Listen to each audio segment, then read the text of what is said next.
사무엘하 10장 1절부터 14절까지의 말씀을 읽고 말씀 나눕니다.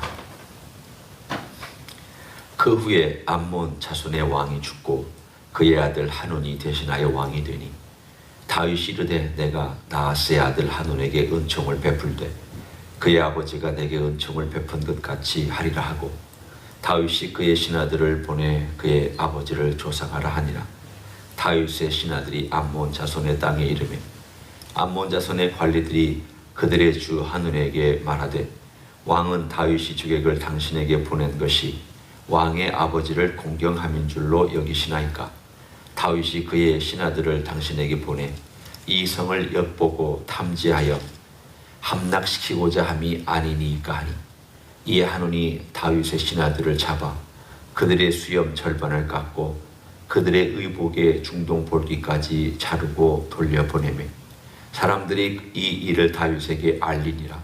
그 사람들이 크게 부끄러워하므로 왕이 그들을 맞으러 보내 이르기를 너희는 수염이 자라기까지 여리고에서 머물다가 돌아오라 하니라. 암몬 자손들이 자기들이 다윗에게 미움이 된 줄 알고 암몬 자손들이 사람을 보내 벳르홉 아람 사람과 소바 아람 사람의 보병 2만 명과 마아가 왕과 그의 사람 1000명과 돕 사람 12,000명을 고용한지라.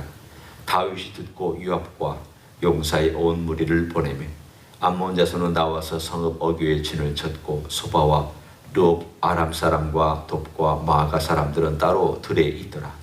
요압이 자기와 맞서 앞뒤에 친 적진을 보고 이스라엘의 선발한 자 중에서 또 엄선하여 아람 사람과 싸우려고 진치고 그 백성의 남은 자를 그 아우 아비새의 수하에 맡겨 암몬 자손과 싸우려고 진치게 하고 이르되 만일 아람 사람이 나보다 강하면 네가 나를 돕고 만일 암몬 자손이 너보다 강하면 내가 가서 너를 도우리라.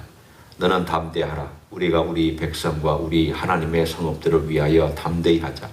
여호와께서 선히 여기시는 대로 행하시기를 원하노라 하고 요압과 그와 함께한 백성이 아람 사람을 대항하여 싸우려고 나아가니 그들이 그 앞에서 도망하고 암몬 자손은 아람 사람이 도망함을 보고 그들도 아비새 앞에서 도망하여 성읍으로 들어간지라. 요압이 암몬 자손을 떠나 예루살렘으로 돌아가니라. 아멘. 오늘 20장의 사건은 그 다음 11장에 어떤 사건이 일어날지에 대한 일종의 포석과도 같은 그런 이야기이기도 합니다. 그러나 이 10장 자체가 또 9장과도 연결되어 있습니다. 9장에 우리는 다윗이 무비보셋에게 은총을 베풀었다라고 하는 큰 줄거리 이야기를 함께 나눴습니다. 9장의 주제가 은총이라면 10장도 사실은 은총이라고 하는 개념으로 연결이 됩니다. 내가 그 아들에게 은총을 베풀겠다. 거기에 대한 이유가 있었습니다. 왜냐하면 암몬의 그 죽은 왕이 다윗에게 은총을 베풀었기 때문이다. 거기 보면 2절에 그렇게 쭉 나와 있습니다. 암몬 자손의 왕이 그 전에 어떤 은총을 베풀었는지에 대해서는 성경에 전혀 기록하지 않습니다. 이 사람은 사울 왕 때에 길르앗 땅에 침공해서 그 사람들에게 말하기를 너희들 한눈 빼라. 내가 너희들 투항을 받아주되 한눈을 다 빼면 내가 받아주겠다라고 한 바로 그 왕입니다. 그 아버지가. 그때 사울이 나팔을 불고 이스라엘 백성을 모집하다가 그 사람을 물리쳤던 사건은 성경에 기록되어 있습니다. 그런데 어떻게 도움을 줬는지는 정확히 모르지만 우리가 짐작하건대 다윗이 도망 다닐 때에 사울로 인해서 핍박을 받을 때 이 암몬 자손의 왕이 어떤 물질적인 도움이나 혹은 필요한 사람의 도움을 좀 주지 않았을까라는 생각을 해볼 수 있습니다. 왜냐하면 사울과 그 암몬 자손의 왕은 적대적 원수관계입니다. 따라서 이 원수관계에 있던 사울에 대하여 다윗이 핍박을 받을 때에 어떤 도움을 요청했을 때 도와줄 충분한 명분도 있고 실리적인 그런 원인도 있었을 것입니다. 아마도 그런 도움을 다윗이 받고 마음에 그래도 내가 어려울 때 도움을 받았는데 그 사람이 죽었다고 하니 가서 아주 정중하게 조문을 해라. 그래서 사람을 보냈는데 이 젊은 왕이, 그 아들이 왕이 되자 이 다른 쉽게 얘기하면 부정적인 말을 가지고 있는 사람들의 말을 듣고 아예 그 사신들을 모욕을 준 사건이 등장을 합니다. 그리고 나서 오늘 본문에 뒤에 쭉 전쟁이 일어났습니다. 그 전쟁이 일어났을 때에 군대를 둘로 나누어서 저 아람 사람 군대와 이 암몬 사람 군대를 나누어서 싸우는 장면이 등장합니다. 이 아람 사람들은 사실은 아브라함이 아람 사람입니다. 거슬러 올라가면 이 아람 사람들 전체 중에 한 부분이 아브라함이었고, 아브라함이 또한 가나안 땅에 내려와서 그의 자손들이 히브리 사람이 되었습니다. 히브리란 말은 강 건너에서 왔다. 다른 말로 하면 유브라데스 강 쪽에서 왔다, 그 뜻입니다. 그러니까 이 어떤 의미로 보면 조상으로 올라가면 다 같은, 자기들 시족 사회에서 있다가 누구는 흩어져서 이쪽으로 오고 누구는 또 이쪽으로 간 바로 그 아람 사람들입니다. 이 아람 사람들이 그 시대에 쉽게 얘기하면은 놀만 민족이나 또는 게르만 민족이나 혹은 저 북쪽에 있는 바이킹 민족처럼 한 시대에 자기들이 영역들을 막 장악하고 정복하고 그리고 흩어져 가면서 이 땅도 우리 땅이다라고 하면서 하던 바로 그 시절입니다. 그 사람들이 자기들의 세력을 규합하면서 때로 용병으로 돈을 받고 일을 했습니다. 전쟁에 능하니까 돈을 받고 싸워주고 돈 받고 또 이기면 돈을 더 받고 이런 일종의 용병의 역할을 한 사람들을 고용을 했습니다. 오늘 본문에 다윗은 나오지 않지만 요압이라고 하는 장군이 등장합니다. 요압이라는 장군이 등장을 해서 이렇게 말합니다.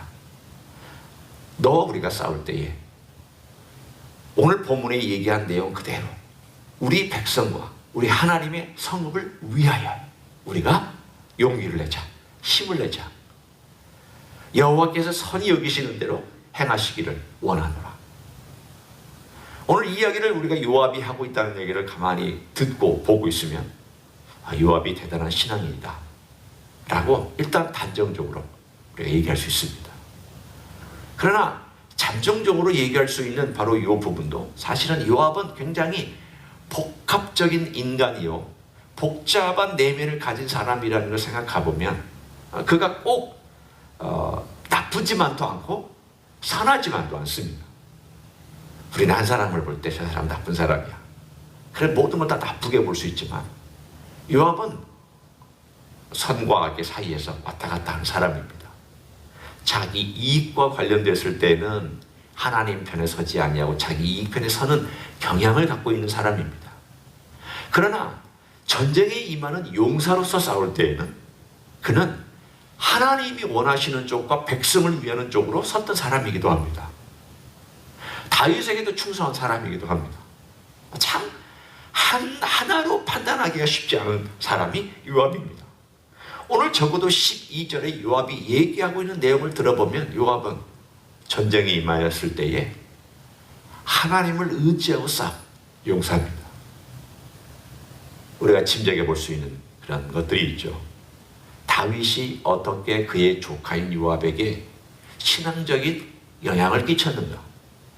적어도 전쟁에 임할 때에 어떻게 싸우고 어떻게 하나님을 의지하고 어떤 표현으로 군사력에 격려를 하며 어떻게 행하는 것이 과연 의로운 것인가에 대하여 자기 삼촌인 다윗으로부터 배웠던 사람이 요압입니다.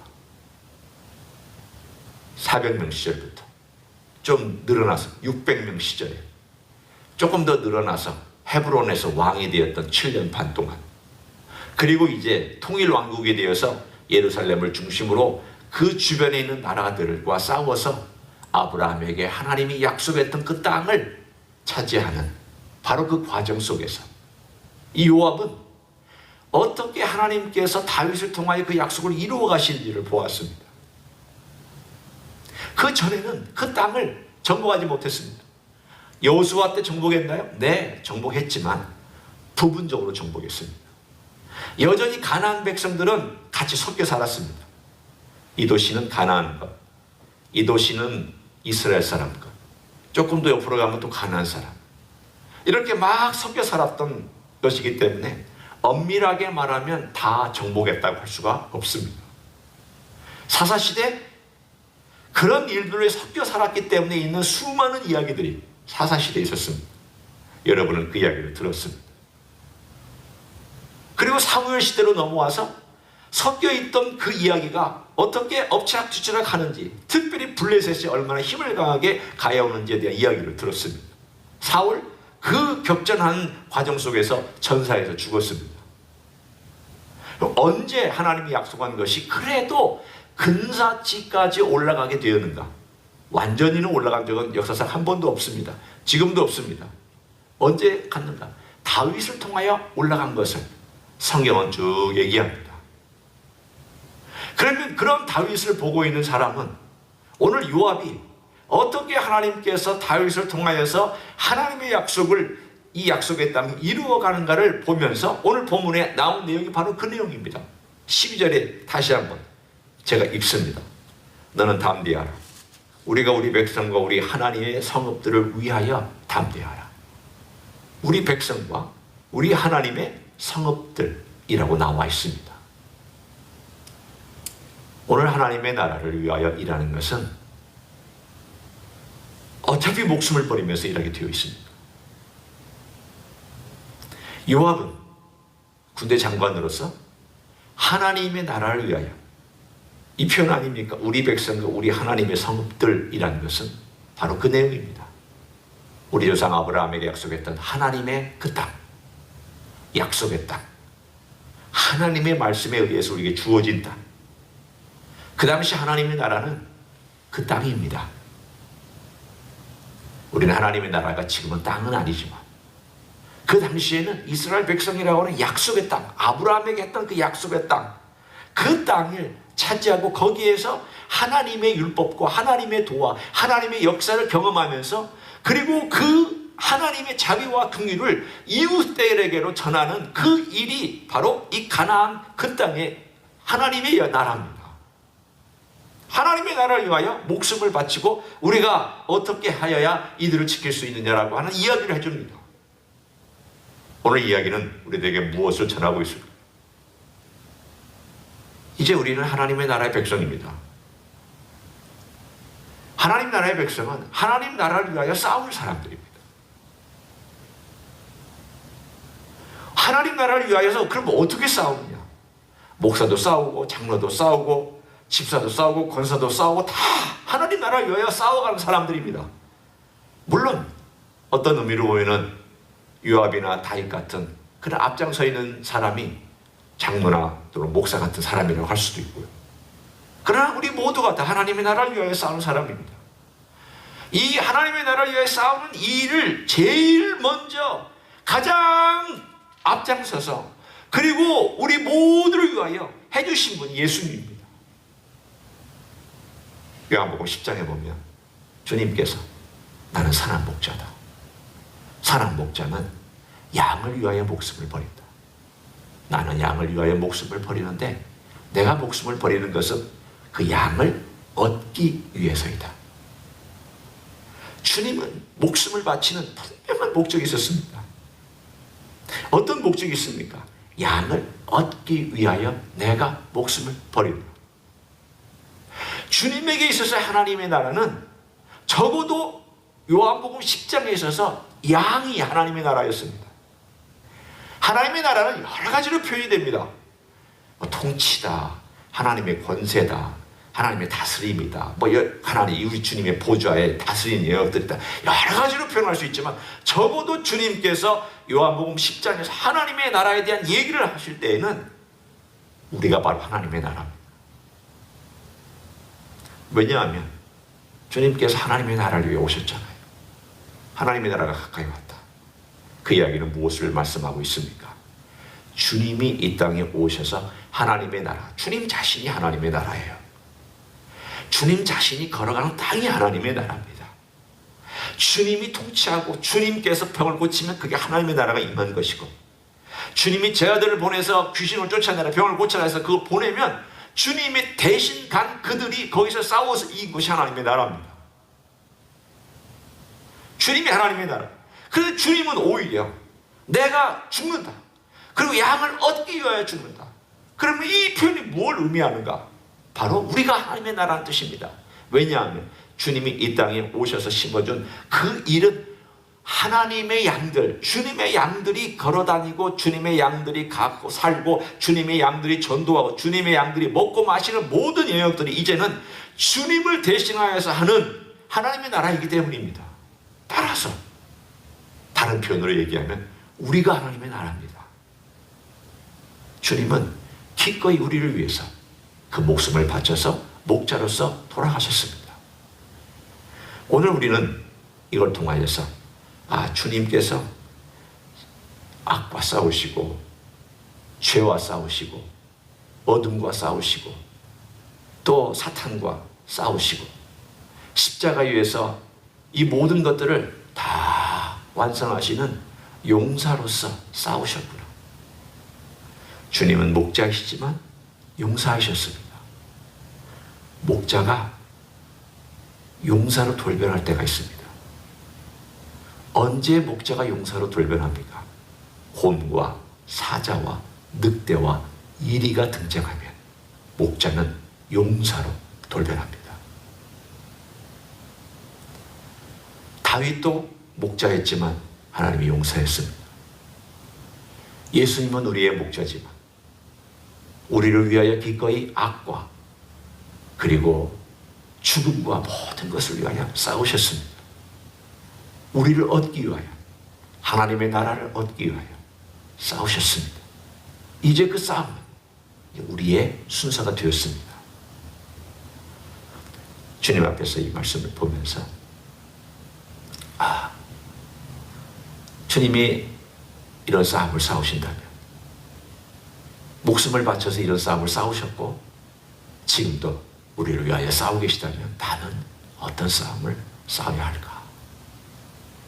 일단 목사로서는 이 교회를 위하여 싸워야 되고, 영적인 싸움을 제가 싸워야 돼요. 가정을 위하여서는 아비로서 내가 어떤 싸움을 잘 싸워서 아비가 되어서 영적인 좋은 영향력을 끼칠 수 있을까 싸워야 돼요. 여러 가지 면으로서 제가 싸워야 될 영역들 앞에서 주님, 이 싸움을 잘 싸우게 도와주십시오. 이 싸움을 승리할 수 있도록 주님 역사해 주십시오. 오늘 본문에 있는 것처럼 하나님의 선하신 행함대로, 오늘 여기 나와 있는 내용이 여호와께서 선히 여기시는 대로 행하시기를 원하노라. 하나님의 그 뜻에 맡기고, 하나님의 능력에 맡기고, 주님의 도움에 맡겨서 하나님이 선히 행하시는 대로, 하나님이 역사하시는 대로, 하나님이 도와주시는 대로, 하나님께서 인도하시는 대로 그 일이 승리로 이끌기를 저는 소원합니다. 그리고 맡기고 나아갈 때 주님께서 우리의 선한 싸움, 주님이 싸우셨던 그 싸움, 우리가 싸워 나가는 또한 이 싸움, 주님께서 선하게 우리를 도와주셔서 이 싸움을 승리로 이끌어 주실 줄로 믿습니다. 그런 귀한 삶을 살아가시기를 예수님의 이름으로 간절히 축원합니다. 기도하겠습니다. 하나님 아버지, 감사합니다. 요압이 싸웠던 싸움은 이스라엘의 싸움이었고, 하나님의 성읍을 위한 싸움이었고, 하나님의 백성을 위한 싸움이었습니다. 하나님의 나라를 위한 싸움이었습니다. 우리에게도 그런 싸움이 있습니다. 우리 주님도 그 싸움을 싸우셨습니다. 단순히 한 땅을 차지하는 싸움이 아니었고, 온 우주와 온 세상에 퍼져있는 악과 죄와 어둠과 죽음에 대항하여 싸우신 싸움이었습니다. 주님은 우리를 얻기 위하여 싸우셨습니다. 자신의 목숨을 기꺼이 바치셨습니다. 주님은 용사로서 싸우셨으며 주님은 용사로서 승리하셨습니다. 아버지의 선하신 뜻대로 이루셨습니다. 이제 부활하시고 승천하셔서 하늘 보좌에서 다스리시며 우리를 도우시는 왕이신 것을 감사를 드립니다. 우리의 싸움 잘 싸우기를 원합니다. 영적인 싸움 잘 싸우기를 원합니다. 어둠과의 싸움, 악과의 싸움, 내 안에 있는 죄와의 싸움, 그리고 우리가 또 걸어가야 될 미래의 삶에 대한 싸움, 모든 걸 잘 싸워갈 수 있도록 주님 역사하여 주시옵소서.